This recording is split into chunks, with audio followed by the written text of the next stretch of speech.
For me, it's a dream come true. It's something from probably when I was 4 to 5 years old, watching him at Donington Park with my dad and my brothers, to actually be here now with my name on the starting grid, regardless of position. Getting here for me is an achievement.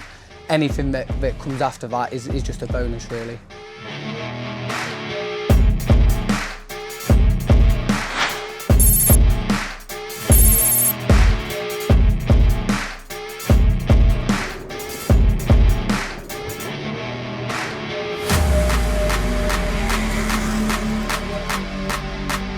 The step up from club level to national is a big step. After competing in a freshman championship, going into a national, it is a big step.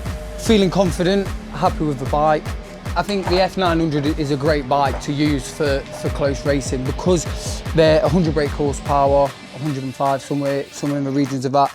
Everybody's going to be using the same tyres, the same fuel. It's down to the rider to make the difference. There will be some people in it that are exceptionally fast, but I think even, you know, I think the top 10 will be close, and then from 20th down, from 10th to 20th and 20th to 30th, it's all going to be close racing. I personally like close racing. I like bar bashing. I like to be aggressive. I like people to be aggressive with me. I think that's what makes racing exciting. As aside from, you know, F1. Personally, for me, I think that's a race that's won in the pits. There's nothing won in the pits here. It's down to how much you're going to risk on the track is where you finish on the day. Compared to my inline 4 last year, the biggest difference is it's a twin. It doesn't rev as much. But actually, to say it's a sports touring bike, it handles really well on the track.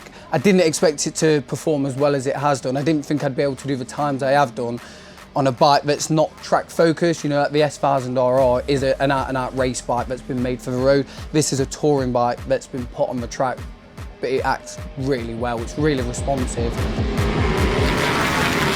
How is it compared to working on the Ninja last year? It seems a lot simpler. Panels, they're good. It's all different, and it's all learning how to take things off. Quick ways of getting to things, making sure you can get things on quickly if you need to be in a rush, making sure it's all correct. And yeah, everything suspension wise, that's all very similar. You've all got the same settings, bits and pieces like that. Engine wise, obviously a lot of wiring, checking all levels when it needs to be. Obviously wheels and that, again, all the same sort of stuff. It's just the different brands, you've got to learn different variations of how to do things. Do they run a traction control system on these, or the ABS has been deactivated? Yes, traction control, you can choose to have it on. We do turn it off.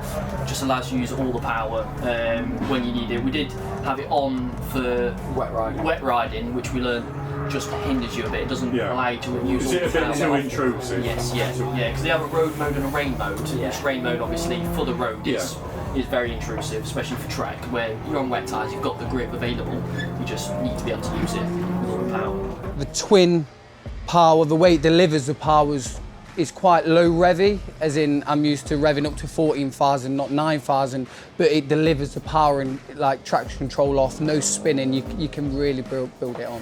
No, it's been a good start to the season. Hopefully we can carry on the good times, definitely, and just keep working on the bike, learning as we go, making sure we're just doing the right things in the right times and not making any mistakes really. Not crashing. Yeah.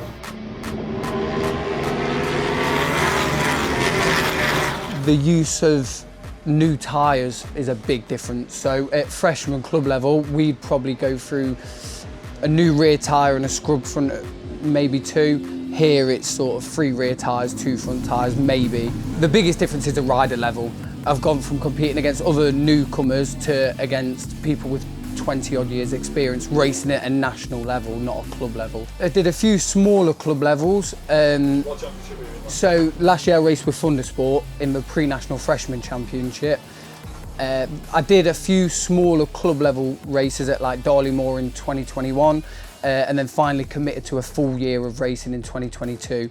I ended up winning the championship first year out. Didn't expect that. Even though it was only club level, people was putting a lot of money into it, that I just didn't have the funds to do that. It went down to the last race of the last round, and yeah, I managed to walk away with the win, which was buzzing. So my favourite one on the calendar this year round is going to be Donington Park World Superbikes, riding alongside the likes of Scott Redding for the factory BMW team. That's a dream come true. To be racing alongside as a feature race to the World Series is a dream.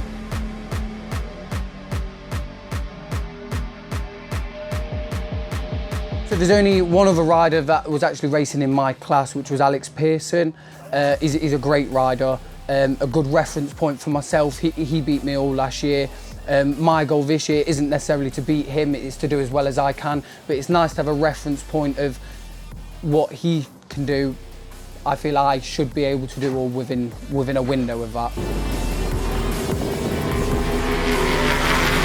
So last year, obviously, I was training. You wouldn't be able to race without doing some sort of training. The difference for me that I've taken going into this year, I'm doing a lot more cardio. Last year I was doing 10 lap races. This year we've got 15 lap races, and the main race is a 20 lap race. So for me, I'm quite a stocky lad anyway, so I needed to lose quite a bit of weight.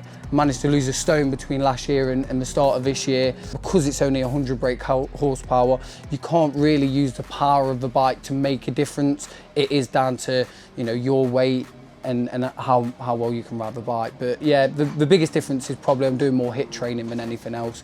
I'm doing it quite competitively, as in I've got a few people in the gym that I'll compete against.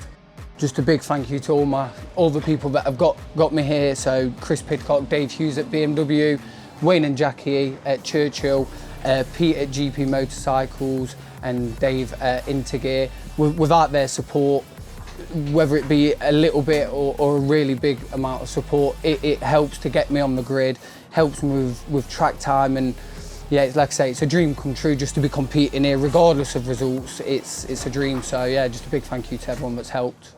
And if you're on the grid against Stuart and Tom, do you think you'd beat us? Probably not. Probably not.